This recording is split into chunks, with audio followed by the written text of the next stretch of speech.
Coming up on OTH, Raymond and I cover the huge patch of patch 12.14, including changes to support items, runes, drakes, and even potions before discussing the latest round of roster moves and the recent weekend of LCS Week 5. We hope you enjoyed this episode of On the Hunt.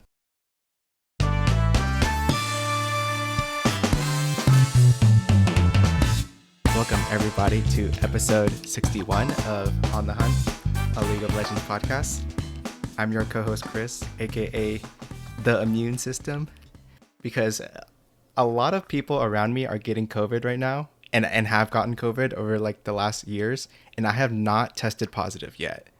And who knows, maybe I've had COVID and I just don't know it, but I've never tested positive.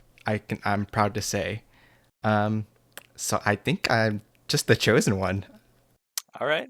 Okay. So you're saying we need to like hold you down, extract your genes, make vaccines out of Yeah, you? they need to extract my DNA with the CRISPR thing and then just make clones of me and make sure that my seed is spread far and wide. Maybe I should take out that last part, but I think something's going on here. All right, all right. I'll get in touch with the proper people to take care of that for you. Yeah. And joining me on this episode here today is our other co-host Raymond. What's going on with you, man? Is your seed spreading wide? I don't think I would use those words. I don't think I would use those words, but we're doing good. That's good to hear, man. Are you back on the time zone of the North Americas now? Yeah, I think I'm all back to normal, doing my bullshit of waking up extra late and all that. So we're all good. For sure, man. How's the gaming life been treating you? Anything new on your side? Uh, Nothing. I don't think anything really crazy. I feel like I've been like busy since like we recorded last week, so I haven't been playing too much stuff. Just some League here and there, some Abrams. Oh, really? Okay. Have you seen any of the new champ running around just yet? Of Neela, nothing extra really. No, more of I think the game I played before last week's episode was like the only time that I've played her. I feel like she gets banned a lot, even like watching streamers and stuff. She's like very infrequently seen. I would say I'm the kind of person who bans a new champ just because I don't want to deal with it. But Yeah. I was listening to the dive, I think it was the other day, and they were saying that Neela is pretty good actually. For being a new champ and people are being or doing well with her, and then she was even hotfix nerfed like we discussed on last week's episode of On the Hunt League of Legends podcast. Yeah, I feel like Um, she's but yeah, she's kind apparently of she's strong. she's probably like a little straightforward, or at least there's there's not a lot that you have to learn like about her kit, and it's more just like how do I play this champ, you know? Like it's easy to see what you should do or what you can do kind of, but like you have to be able to like find the in-game situations on how to do it and that stuff. So, as long as like as I feels like as long as you can like farm, like a normal ADC and you have all the kind of the AoE and that stuff. Once you get online, you're definitely online. Yeah, and then I also heard on the dive that people are even taking her into solo lanes and still managing to do well also, even though she has that whole shared XP passive that like really incentivizes you to take her bottom, but apparently she's been doing okay in top lane as well. Yeah, I haven't seen any of that. Obviously, I've like barely seen the champ in general, but I can see. I don't know. That was one of the things. One of my friends was like when her skills first got revealed, he was like, "Bro, you can just play this champ like mid or something and like funnel it, or play her jungle and like make your like laners share XP with you and just get both of you extra ahead." Like it Mm-hmm. kind of makes sense, but she definitely plays more like she should be like she plays in like that bruiser range, you have like 300 range, 400 range when your Q is online and that kind of stuff. So it almost makes sense that you would play her in like top lane or something against, tanks or bruisers, but it is like definitely you're missing out on stuff on your kit if you are. For sure. All right, let's jump into this week's stuff. We've got a new patch just dropped 8 hours ago, or the patch notes dropped a couple of hours ago. So we're actually on time with this one. Sometimes we are, sometimes we aren't. That's how we do. That's how we do it around here. And so we have patch 12.14 with a whole bunch of changes to champions, items, runes, and as well as the dragons as well. The major objectives on the match on the map, including Rift Herald. Let's do the usual, starting with champions. There's a lot of adjustments here. Let's see, buffs to 7, nerfs to 6, and then a couple of both adjustments for 5 more champions on top of that as well. Where do you want to start here, man? I think let's start with somebody who's been pretty prevalent. I don't know, in solo queue and in pro has been Gangplank that we've seen for a long time. He's getting a slew of changes around him building crit chance. They're nerfing base stats in a lot of different places, nerfing damage on his Q at early levels and damage on his E at most levels. Um, it's kind of a weird thing. They're giving crit chance scaling on his passive damage now, which is just like it doesn't change his lane at all. They didn't change any of the level scaling or any of that. So it's just like later on, if you build crit, you're doing more true damage with your passive. Plus, if you're building crit, the slow on your keg now scales off that, as well as the damage on your keg when you crit is less. So like before, I remember when they made these changes originally to like really incentivize you to go crit, right? Like your what happens is your keg will just do like, it takes the damage that the auto attack or the Q does and doubles it. If like if you crit or it's your normal crit chance modifier. But then they made these changes on Gangplank where it just does like it does that crit damage like like what a normal crit attack would do, but then multiplies it. Before this patch, it was by another 25%. Now that damage boost is just going down to 10%. So basically, what these changes are is if you're building crit on Gangplank, your barrels are going to do like a considerable less amount of damage later in the game as like you hit that level 5 on the ability and you have like a decent amount of AD built in. Um, so it's really going to reduce like the power of those full crit builds, just being able to like solo zone and solo like one shot like 3 champs on the enemy team. Mm-hmm. Yeah, they made a whole bunch of changes to Gangplank, and I think he's probably the biggest change out of all of the champions in this patch. Yeah, I feel like I'm surprised that they went this way. It's weird. It's hard to read some of these numbers, I think, but like it's uh it's definitely that bonus damage on crit on his barrels that's the big change here because I think everything else is like some of it's nerfs to like if you're just going a bruiser GP build like the slow having less of a slow on your E if you're not critting that's like a decent amount of a big deal, but you usually care a little less about that. Like you're slowing with your ulti anyway, that kind of stuff. But having just like a little less utility and damage when you're full crit uh, is definitely a nice thing to see. Especially as an ADC player, it sucks to be the guy who like barely walks into the fight, gets hit by one barrel that you can't react to, and then like goodbye, you lost 80% of your HP, you don't get to play.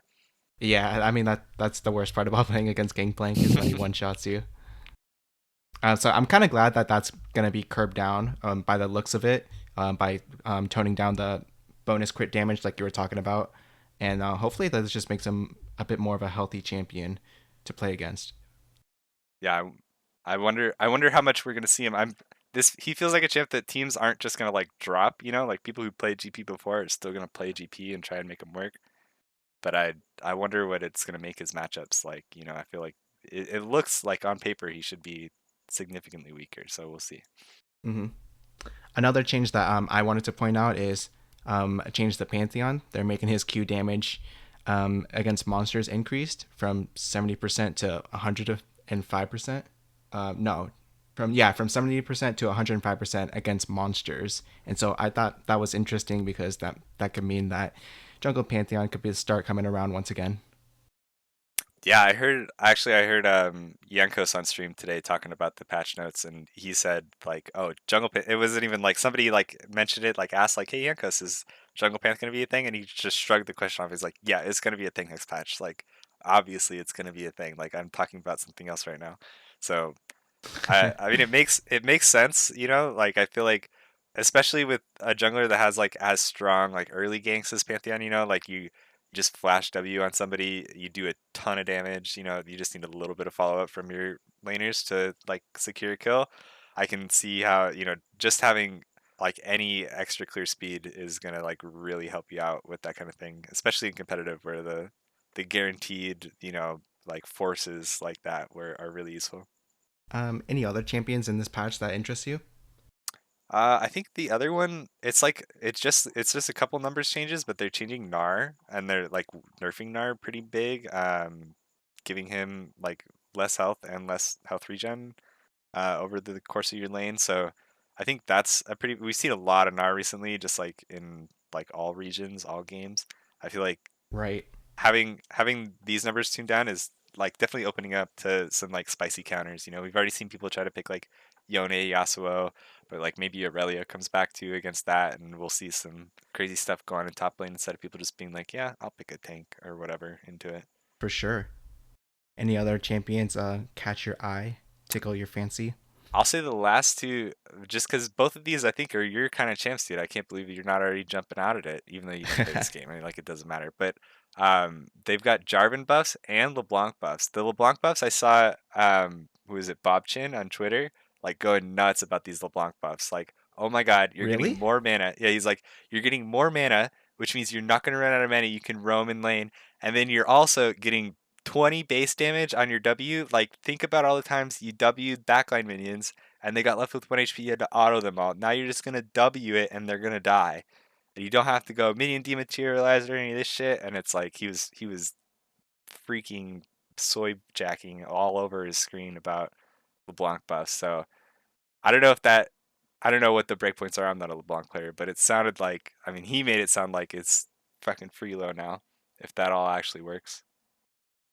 Yeah, I think I was looking at the Jarvan changes, and they don't seem.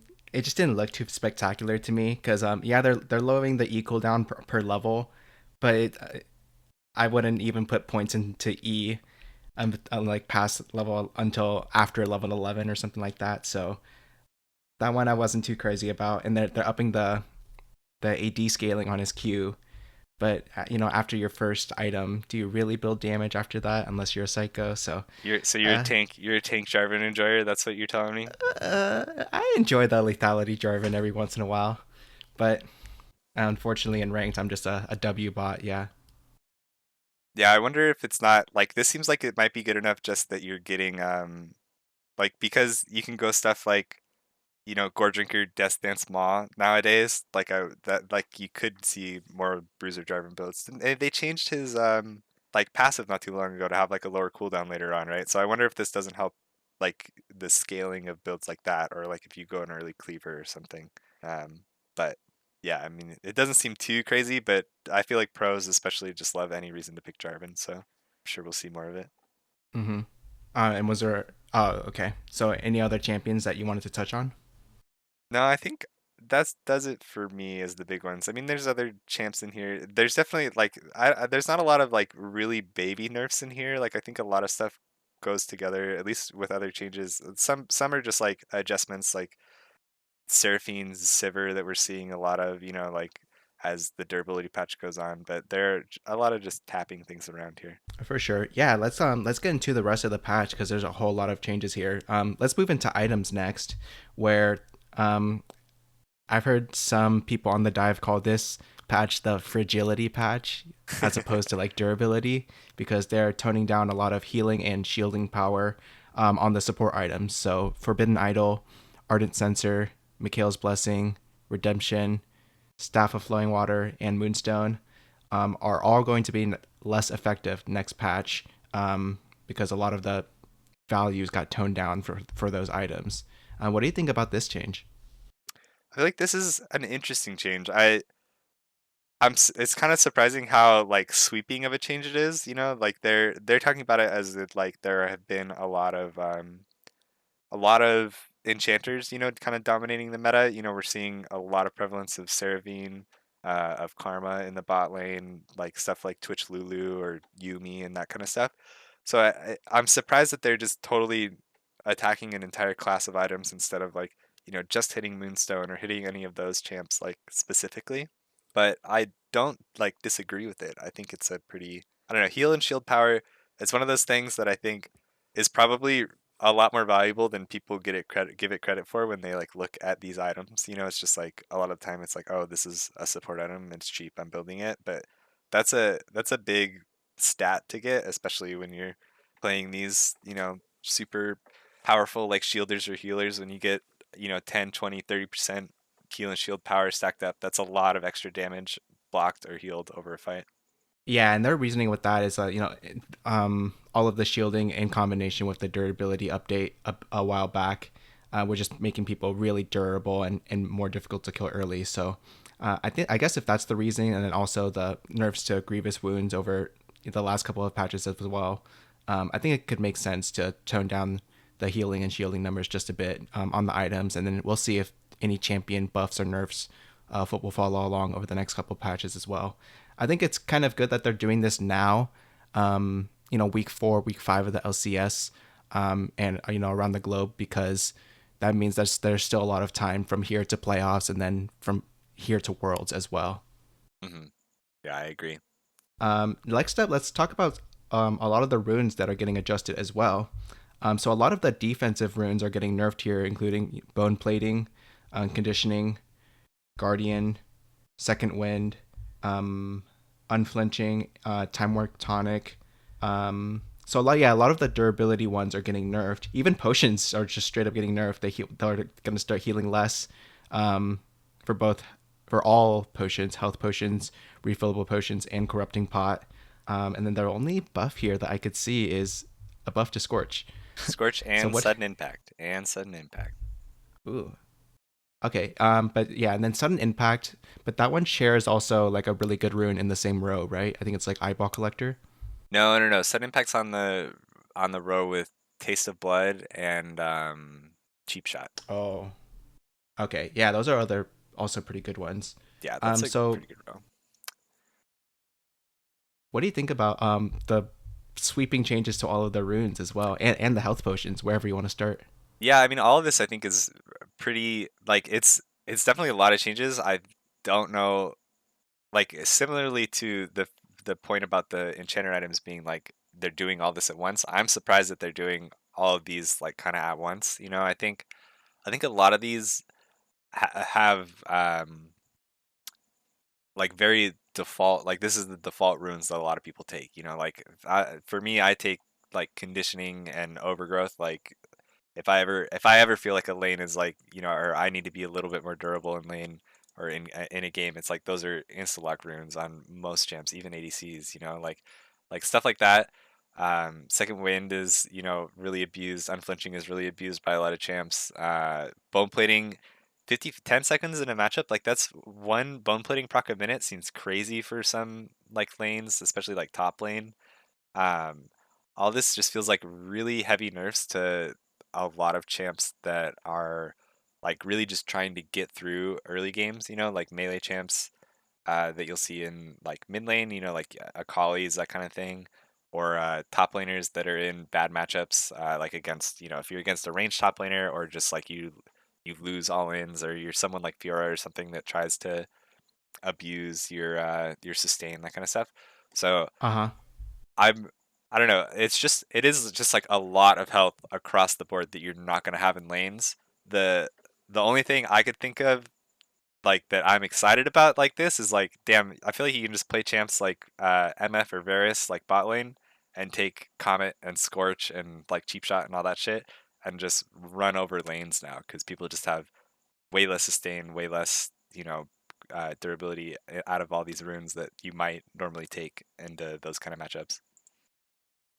Yeah, and something that comes to my mind when you're talking about a lot of champs who are trying to get through the laning phase is top lane Kale, because we've seen people like Fudge and Licorice play Kale this season, and I wonder if that's gonna start to fall off pick contention, because a lot of these runes that you would take to like avoid damage in the early game are getting nerfed here. Yeah, I think my hope at least is that it'll be a lot more people that are trying to like abuse those kind of matchup weaknesses now. Like I think you can probably still pick Kale like into an Ornn or into a Cyan or whatever, tanks people want to blind pick top for the comp.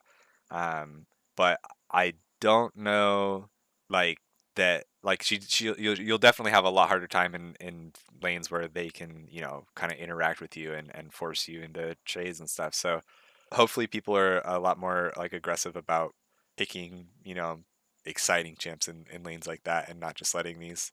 I mean, it's not even like people let lanes like that try to scale. We see shit like Yumi or Karma and Seraphine and bot lane together, and like those are lanes where you think like, oh, you just punish them and go crazy, but like it's stuff like this that will make it easier like to do those punishes. The dives will be you'll be at like 50 less health. Just like trades will be harder to sustain back from, that kind of stuff. So hopefully it means that people will be like more aggressive in counter picks, rather than just like wanting to shy away Mm-hmm. from those champs altogether. Yeah, that's a good point as well. Um, um, any last points on runes and potions? No, I think that's pretty much it. Those the big points I wanted to get at. For sure. Next up, we've got summoner spells. Just two quick mentions to do here. One is challenging smite. The damage reduction is falling from 20% to 10% on the red smite, um, which I think is kind of a big deal. But in the description that they've written here, they're saying that because of the durability patch, this isn't going to be much of a big deal. But in my head, just cutting that value in half has got to be a big deal. Yeah, I think this is like I feel like they want to downplay it because they don't want to admit that this summoner spell is like has kind of been overloaded for a while. Everybody makes jokes about it being, a heal exhaust ignite like all in one. Um, and it really is like the amount of times that you see Viegos or whoever, be like 2 levels down on a solo laner and then try to turn a fight and almost win it or win it because of red smite is like too much to count. So I'm glad that they're attacking this spell. And then next up, we've got exhaust, where the damage reduction is going down from 40 to 35%. Not too much of a big deal, but I guess if people are taking exhaust quite a bit, it makes sense for them to do this change. Yeah, it's definitely one of those that I don't know. People just get annoyed by it. I think it's strong and I think it still will be strong, right? Like a well-timed exhaust is like really impactful in especially in like the bot lane, but it's still annoying to get hit by exhaust when you're, playing Draven or whoever and you're like, "Oh, I have the angle, I'm going in," and then you do no damage. Yeah. All right, and so finally, the last big thing coming out of this patch is a change to the drakes as well as Rift Herald as well. Let's start with the dragons. So, one change that they're doing to all of the dragons is that they're going to buff all of their buffs, and they're also making all of them weaker, as in they deal less damage, but they will also have more health in terms of having to deal damage to them to kill them. And so the reasoning for this is that it gives you more time to contest dragons if you're late to the area. Um, I'll just kind of run through this really quick. So Cloud Buff is increased from 3.5 to 7% out of combat move speed. And The soul. the, the Soul is buffed as well from 10% bonus move speed to 15% bonus move speed after casting your ultimate. Next up, we have the Hextech Drake, which is going from 6% attack speed and 6 ability haste to 9% attack speed and 9 ability haste. And for the Infernal Drake, it's going from 4% bonus attack damage to an attack and ability power, to 6% AD and AP. For the Mountain Drake, it's going from 6 bonus armor and magic resist to 9% bonus armor and magic resist. For Ocean Drake, it's going from 2% missing health recovery to 3% missing health recovery. And then lastly, the Elder Dragon is going to be a little harder to kill as well. So 3 major changes here. It deals less damage, has more health, and all of the dragons are buffed. What do you think about this change in an effort to make dragons more interesting and more desirable by having their buffs being stronger. I think it's a pretty good change. I feel like especially now, at least for since they made souls a thing, the individual buffs of dragon have felt, I don't know, fairly low impact. I think the maybe the biggest one that you could say is when you have early, like if Ocean Soul is like the or Ocean Dragon is like the first Drake, like sometimes laning feels nice, just having like an extra 10 HP every 5 seconds or something like that. That's a pretty impactful buff, but otherwise you don't notice it very often when you just have like one of the dragon buffs, like it's pretty inconsequential. You might talk about it when you get like you're the team that sacks the first two dragons and then you sack, four infernal drakes. You're like, woo, we got 15% bonus ADAP, like that's crazy, but most of the time it's not a big deal. So I like that they're buffing the individual soul or the individual dragon takes. And I think it's interesting what they're doing with the like time to kill basically for these things, because it does feel sometimes like once you early on drakes are so weak that it's pretty easy to take, it's low investment. Later on you're strong enough that it's also pretty low like time investment to like walk over to a drake if you have priority over it, like your ADC or your mid laners there. So I'm interested to see how these play out, like how it actually feels in game, but I can see it's definitely like a meta warping thing because of just the fact that like it's a lot bigger of an investment if you're trying to take a Drake, and it's like that means not only like do you have to like think about it, like like you said in the notes that the riot saying like it's makes it gives you more time to come contest, but also if you don't want to contest, it makes it so that on the other side of the map where you're not sending three people to the pit, right? Like there's a lot more time for them to like, make a counterplay, or if you trade Herald and you push top with it, you might get it more frequently get two plates or two turret hit shots off of it. Um, so we'll see how it plays out, but it's definitely interesting. I'm surprised. These are the kind of changes that I'm surprised weren't at mid-season, but are instead now. Yeah, this feels like a pretty big like season overhaul kind of change. I would agree with you in that. But I've always been interested at like the interplay of like how important is Dragon really, and I was probably one of those people who would say that like, oh, sometimes I don't want to like give up the tempo to move over to Dragon, of like Hmm. I'd rather keep on doing this or do some other thing than have to solo Dragon or something like that. Um, so I've always been interested in like that juggle back and forth, at least in solo queue when you're kind of playing by yourself. Yeah, But I think that for teams, I think this is also more interesting as well because we've seen a lot of teams just kind of concede the first two dragons and then start fighting around the third or even the fourth dragon as well. And then just kind of sometimes they even pray for a steal. And yeah, so I think that this change is really interesting to see how much harder the um, I guess, and in line with all the other changes as well, like more counter picks might have to come through, and how is that going to affect the early game, and how people are going to work around dragons. I think it's all really interesting to come in at once, and then there's so many things that have to be figured out with this.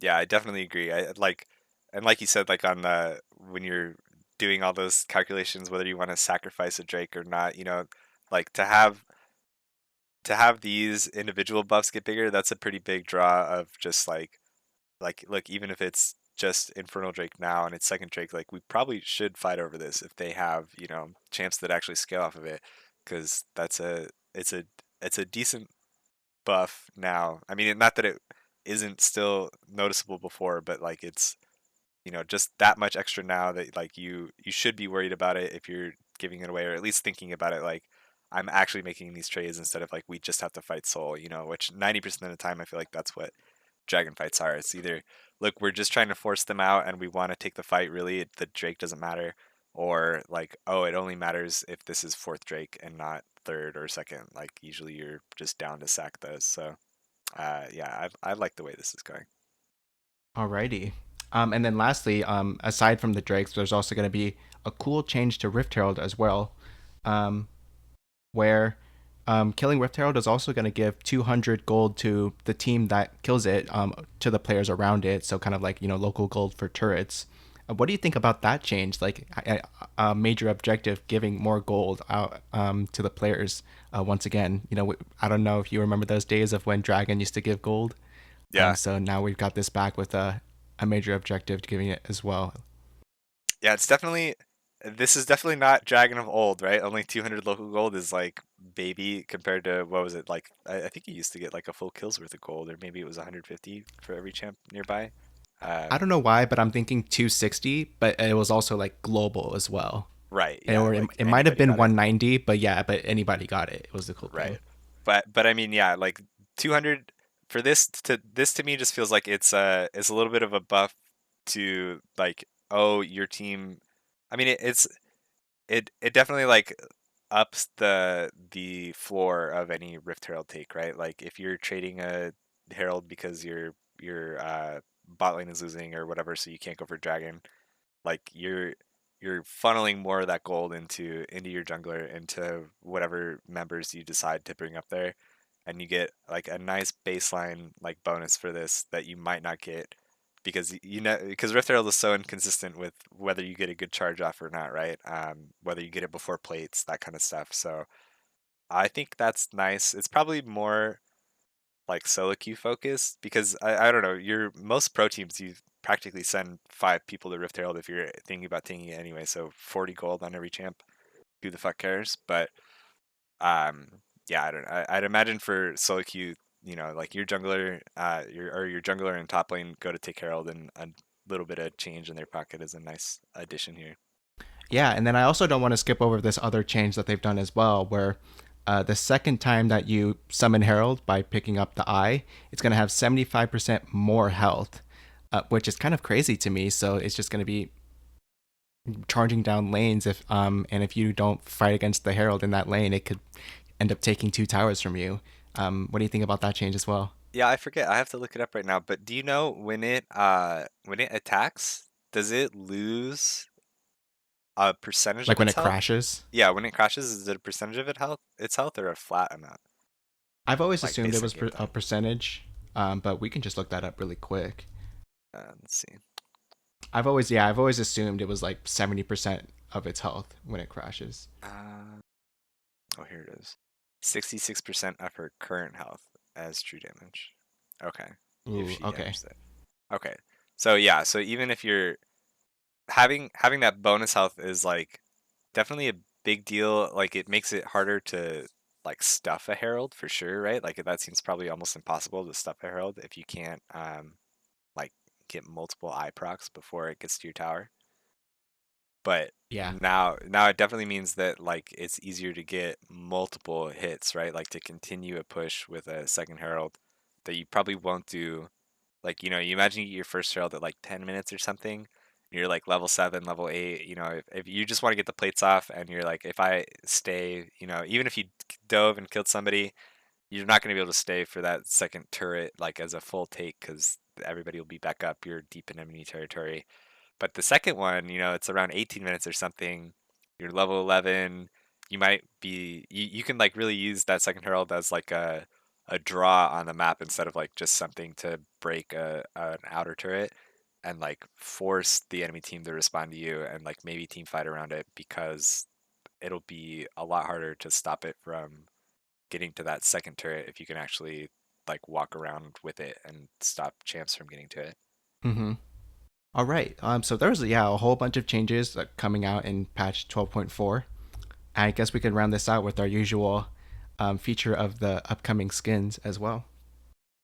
So in this patch, we've got Star Guardian Akali, Star Guardian Quinn, Star Guardian Rel, Star Guardian Talia, Star Nemesis Morgana, and a Prestige Star Guardian Syndra, which are all looking pretty sweet, if I dare say so myself. Although the Talia skin kind of looks like a weird mashup of like Rakan and like Zoe in a weird way. So that one is kind of scary to me, but all of the other ones look pretty sweet. Yeah, I feel like these are pretty cool skins. A lot of these are besides, minus Akali, the other Star Guardians are pretty cool. Like, you know, lesser. noticed champs in terms of like getting skins. So it's nice for those guys to get some. I'm always a big Queen fanboy, so I'm glad about that one.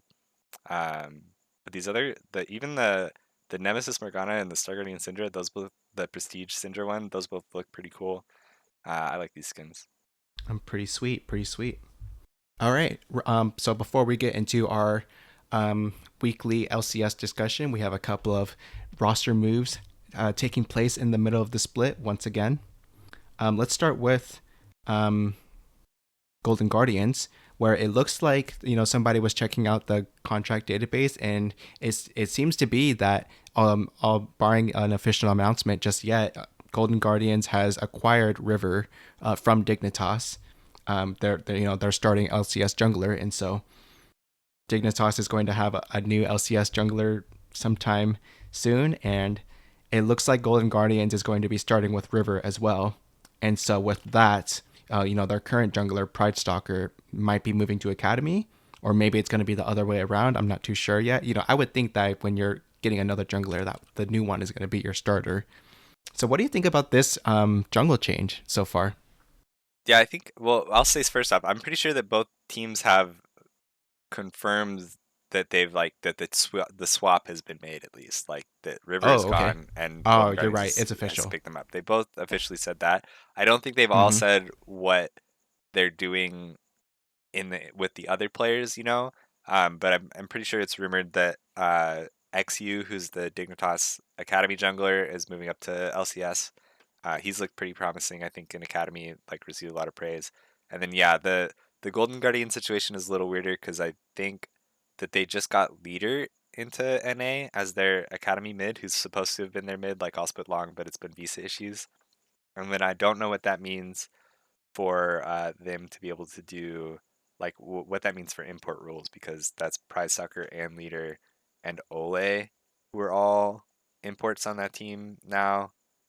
So there might be some funky things that they have to do, or there might be other swaps around in the academy team. But in terms of just like the river pickup, if we don't I don't know that I have good reasoning for why Dignitas wants to get rid of River.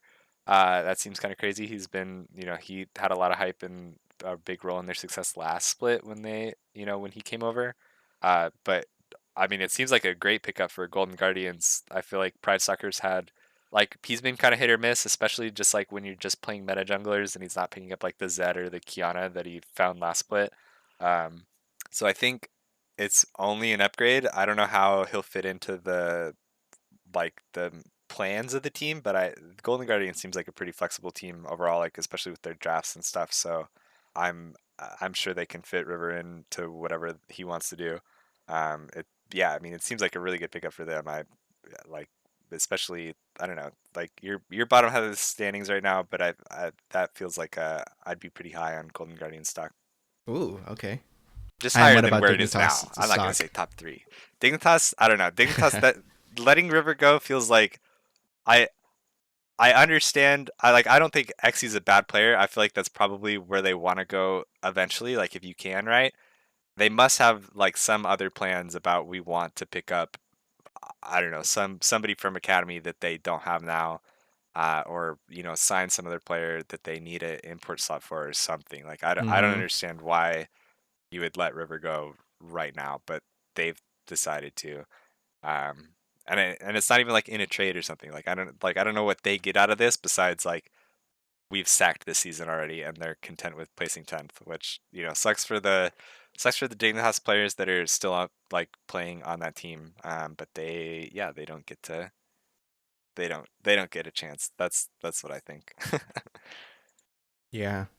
Anything else about the Golden Guardians Dignitas trade? No, nothing for me. I just yeah I it is baffling. I don't understand what Dignitas is doing with it.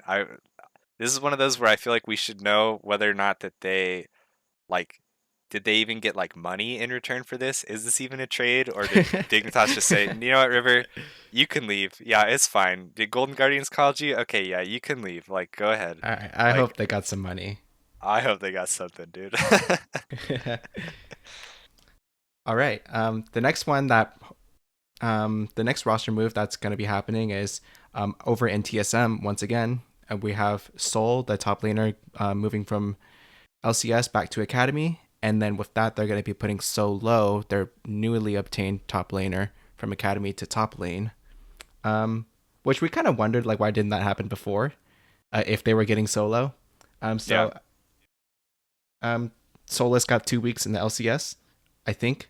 Was it 1 or 2 weeks? it was Maybe two. It one was week, two. actually. Oh, okay.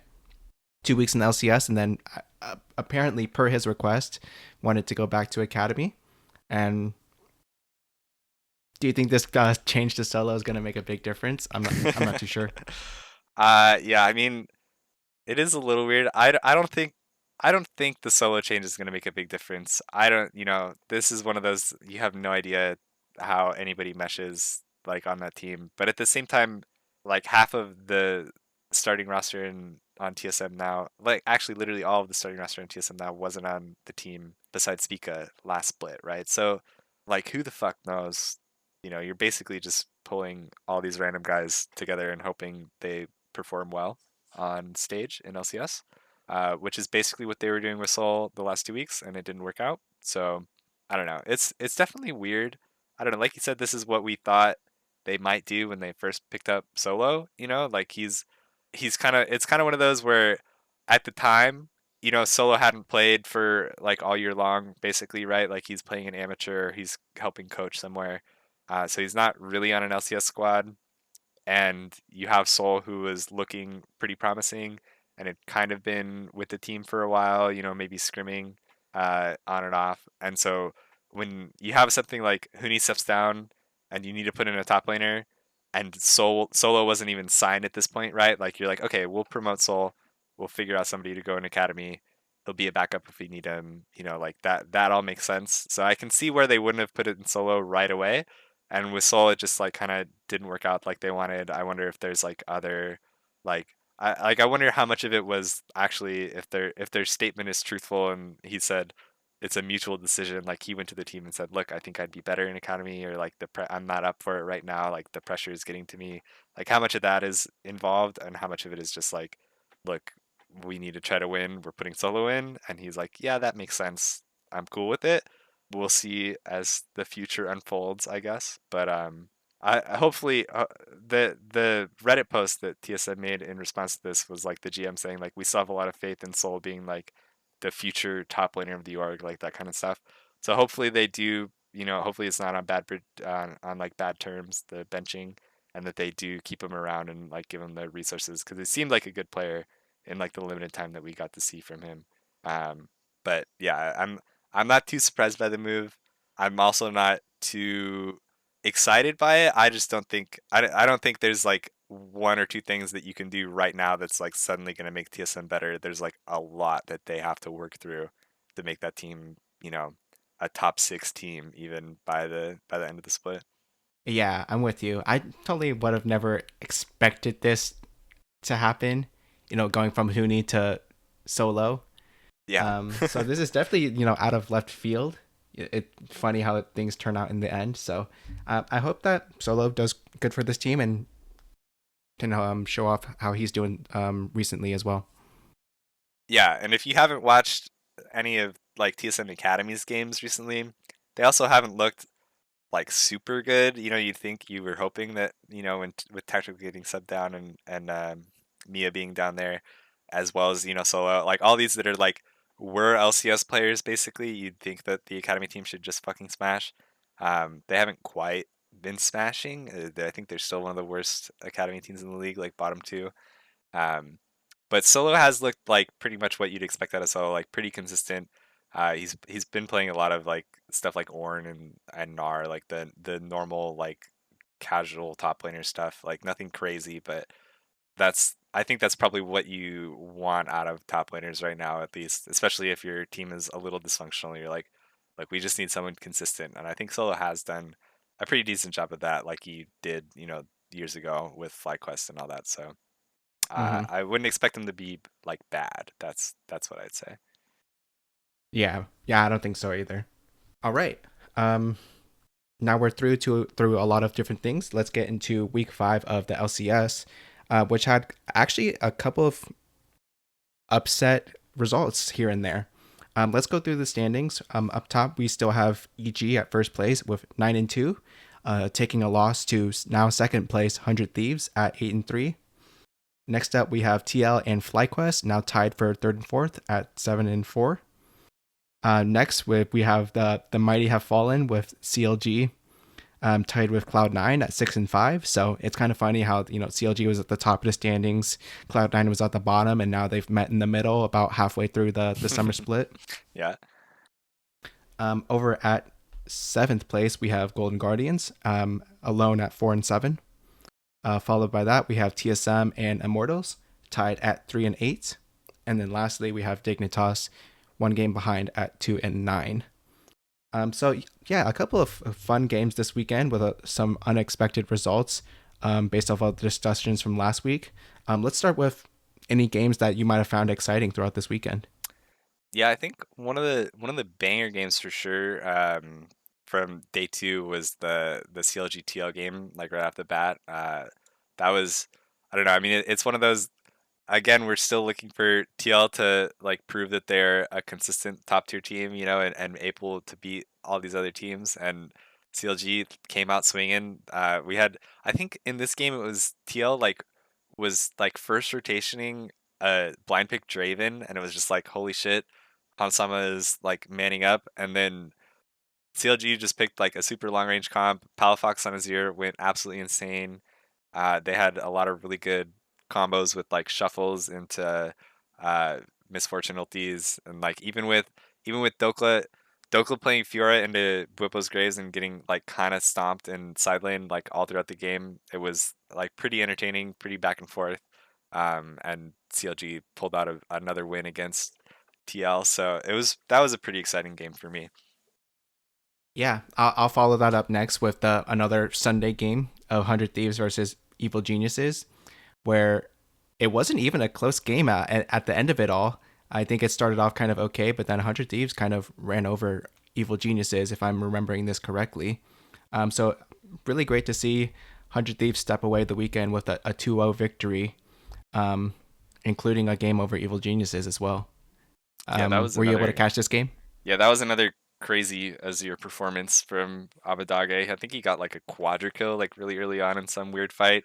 And then Yeah, he like barely escaped in like the blue side of the jungle. yeah, and then they just from there on it just felt like they had like total comp diff. Like Danny was trying to play Kaisa into Zarya Renata, and it felt like he just never got to do damage in that game.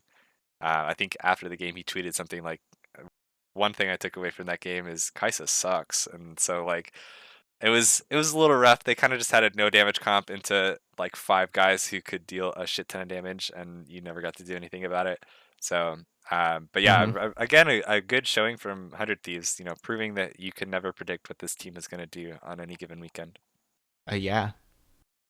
So that's it for me for like interesting matches from this week. I think kind of Saturday's games went the way that we kind of expected. A lot of just the higher seeds beat the lower seeds on Saturday.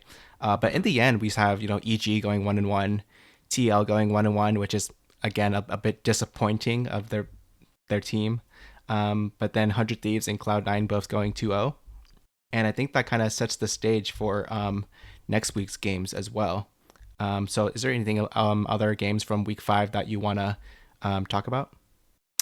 I don't think any other games in particular. Just a couple other like stories kind of to chat about. Real quick is the FlyQuest continuing to like win against low tier teams. So they had another 2-0 week. It was against Golden Guardians and Dignitas. So it's not like I should tend to write home about, but still 7-4. Tied for third with TL.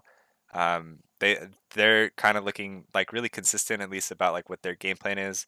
Takui had a really great week. I think he got Player of the Week. So he's like really popping off. Especially they had like some cool like backstory stuff from him on broadcast this week. So that was cool to see. And then another Immortals finally got a win. It was over TSM. I mean, they've had wins before, but that's looking to be a really exciting race for eighth place in the last spot in playoffs. We can keep watching that one as the split goes on. Um, but otherwise, yeah, I don't know. The teams we already talked about being really disappointed were Dignitas and TSM. So they're maybe that explains why they're just like trying things and throwing shit around on roster walls. So uh, yeah, bottom of the table is pretty disappointing, but top of the table is looking, I don't know, better and better from the teams that are winning. TL is looking a little shakier and shakier, but everybody else is looking pretty good up there. All right, so let's give a preview to week 6 of the LCS starting on Saturday. I think there's a couple of interesting matches that can have some pretty drastic changes on the standings. First off, we have FlyQuest 7-4 against the 6-5 Cloud9. I'm really looking forward to this game to see if Cloud9 can continue to get away with some sketchy kind of wins, because even though they have been winning, I think that they haven't been doing it in like the greatest fashion. And so I think this is a good chance for FlyQuest to kind of beat a team in the middle of the pack and kind of reclaim a top 4 spot in the league. Yeah, I definitely agree about that. It's like both of them are looking to prove, right? Like C9 can beat a team that is decent in the standings and not look like shitty on the way there. And then also, yeah, if FlyQuest wins this game, you're looking pretty solid as them as like maybe even a top 3 team if TL is continuing to look bad. Ooh, that sounds so weird. That last Hey, part. they were top 3 2 years ago, right? Yeah. It's not that crazy. And top 2 and even a couple years ago too. True. And then the next Saturday match that I'm looking forward to is Golden Guardians versus CLG. Again, just a couple of teams closer to the standings, and we'll get to see Golden Guardians to see whether they or not they decide to field River and how that's going to look like. And then for CLG, I want to see where they're at. They've taken a couple of losses here and there throughout the last couple of weeks, so I want to see if they continue to what form they're going to be having this weekend. Yeah, I like that game too. Yeah, I also like the whether or not we'll see River, because I imagine if we do see River, that'll probably be quite the banger game between, I don't know, River's the kind of guy to pick Jarvan and just gank every lane, and Contracts is also the kind of guy to take every fight that he can. So that could be pretty exciting from the two junglers. Yeah, sounds about right for contracts. All right, so how about you, man? Are there any games this weekend that you're looking forward to? I think also, I know those are a couple good Saturday games. We've also got TL versus C9 on Sunday, so a pretty big like test weekend for C9 about facing those Mm-hmm. two 7-4 teams. But yeah, that'll be another good match for them, as well as similar thing as FlyQuest beating C9 would be if TL can do it. Prove that they're like kind of not fluky. The game against CLG was kind of a weird loss for them. I don't know. They've looked incoherent at times, I feel like. So being able to beat C9 might be a get right game for them. Um, yeah, we'll see how that goes. Yeah, I'm with you on that. I think that about does it for me as well. The only other game that I might be interested in is Evil Geniuses versus FlyQuest. So FlyQuest kind of have a big week ahead of them as well. And I would probably favor Evil Geniuses. I might not even give FlyQuest a chance in that. But if for some reason Evil Geniuses does go another 1-1 week, I would think that FlyQuest has the chance for them to take the game off of them. Yeah, they definitely have the better chance than Immortals in that day before. So I'll I'll keep an eye on that game too. All right. If FlyQuest comes out of that game, then I think if they win that one, then they're definitely a top 2, Ooh. Okay. no question. But that's beating EG. If It's not an if they easy beat thing, EDG. but Uh huh. All right, man. Any other last topics that you want to cover for this week's podcast? um, I don't think so. I'm I'm pretty solid with that stuff. Anything from you? I guess just this one thing on the subreddit I saw today for the LEC. It looks like Misfits could leave the LEC next year, and I just based off some rumors that are going around, and I don't know if the spot is being sold or they're going to be forced to being replaced or something like that. But I just think it's kind of interesting because a lot of people have been talking about like replacements of organizations in the LCS. So like CLG and TSN kind of come to mind in recent history. Um, But of course, nothing ever actually happens. You know, the last thing that did happen is that Echo Fox had to sell for Immortals, and that was like a legal thing, not like a Right. something else. So I'm thinking whatever is going on in the LEC with Misfits, I'm thinking that there's a legal thing. I know that one of the other teams recently sold to another team. I think it was Schalke sold to BDS. I think it was. Hmm. Um, so it seems like over in the LEC have they seem to swap organizations more freely. I don't know if that's the right way to put it, but that's just something that kind of caught my attention and I was thinking about today. Yeah, I think the Misfits thing is a little bit of a weird situation because I don't think that they're worried about. At least from what I've heard, I don't think Misfits is like a team that's like money stressed or anything. Like that was the big thing for Schalke, right? Is whoever's owning them is a football team, obviously, and doesn't want to support the esports arm just because they were out of money. They got demoted from their like Premier French League or German League. So like that's a big deal. But I think Misfits is like separately owned. Like they've got a lot of different branches of esports, and I think that they're probably just like from what I've heard at least, and I think we're supposed to hear like or the rumor at least is that we're supposed to hear like who the buyer is tomorrow, um, being Oh, okay. Wednesday. Yeah, like that's what I saw. Maybe I'm making all that up, but at least from that end, like the a lot of the rumors, right, have been like whether it's going to be K Corp or Ibais or Ibais team in the Spanish league. Like one of those teams has been like looking to buy into the LEC for a while.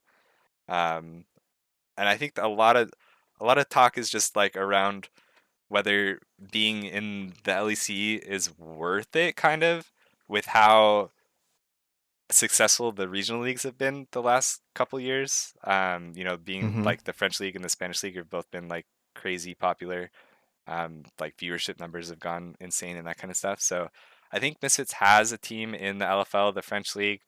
So probably they're probably thinking like if one of those other teams is coming to them and saying like, look, we'll give you a fuck ton of money for this LEC spot, then it wouldn't be crazy to be Misfits and be like, yeah, you can have it. We'll stick with our French league. But it is wild because Misfits hasn't been like a bad team. They have like, I mean, they're bad this split, I think, but they have a lot of people in that org that are pretty good. Like it's still Deficio, I think, running like the GM spot for that team. They've had like last splits, LEC MVP is on Misfits. You know, he's their mid laner. So like it's all a little weird to see for sure. But I'm not. I think it's definitely a different situation than like LCS teams if they were to be bought out. You know, it's like it's kind of the same thing for LCS. I think it's like if Mr. Beast came to LCS and said, "Look, I want to buy a team," then Immortals or whoever is going to say like, "Yeah, you can. No, you can have ours. We'll take the Mr. Beast money. I'll stay in a room for 10,000 hours if it means you buy my LCS spot." Really, But yeah, I don't know if that could happen for the LCS. I feel like he might have done that if that was like really a thing. I But yeah, I think don't know either. I think I feel like he's talked about it like halfway for a while now, like I think he's still really like I think he plays League, like he likes League. So for a guy like that has so much money, it's kind of just like if he decides he wants it, he could do it probably. But at the same time, I don't think that's probably something that you have to like actually sit down and like think about. And I imagine that he's a very busy person that unless it was like I have a shit ton of free time or somebody is coming to me like this is a guaranteed kind of opportunity thing, like he's not gonna just like out of the blue do it, like decide to invest that kind of resources. But Hmm.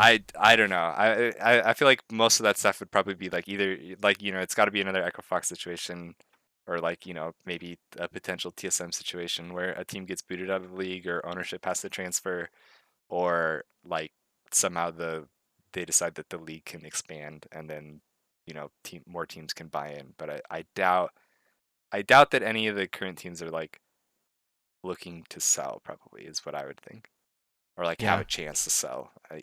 Did you see the LCK stuff? I don't know. I didn't like actually read too much official stuff or like no details about it, but they have like different rules. They have like rules about like free agents or like rookies or stuff, like contract I stuff. was Have you read any of that? I didn't get all of it either, but I was listening to Summoning Insight on Monday, and what I Yeah, they walked were all away about it, right? from, yeah, what I walked away from that is a couple of things. So one is that there would be a rule where rookies can't be paid more than a certain amount in their first 2 years, which is kind of crazy because when you think about the, some star names in the past like Chovy, Showmaker, um, Hmm. I don't remember how good Ruler was, but even Faker, like all some of these people who have like popped off really hard in their first year.